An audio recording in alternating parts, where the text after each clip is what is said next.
Hi, it's David here, and today I want to talk about the one obstacle to writing that my workshop writers consistently identify as being the biggest problem facing them.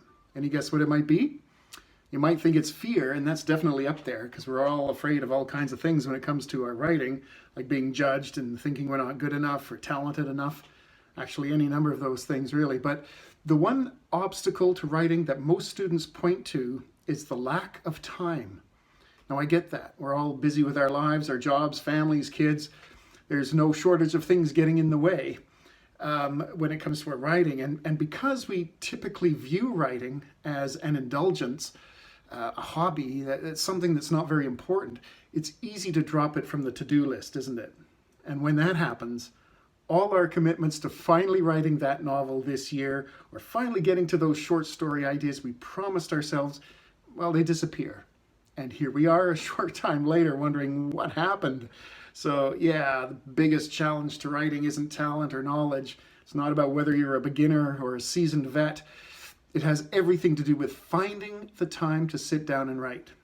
Now it makes sense then that if we can overcome this lack of time, perhaps we could make the time to get our writing done.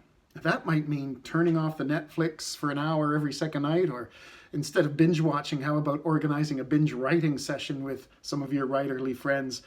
Here's another thing you can do to make time to write.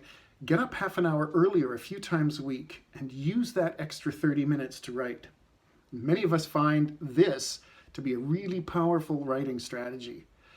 I'm reminded of the character, the Billy Crystal character in Throw Mama from the Train.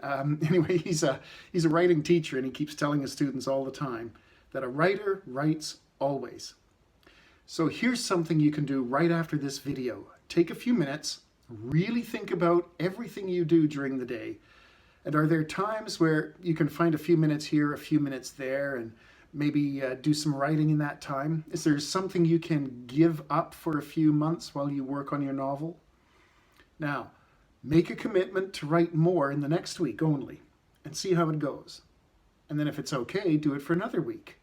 And then another. Before you know it, you'll be cranking out the words like a pro. So listen, I hope you enjoyed this video, a couple of quick tips, and if you did, please like it, subscribe to my channel, and share it with your friends. I'll see you soon.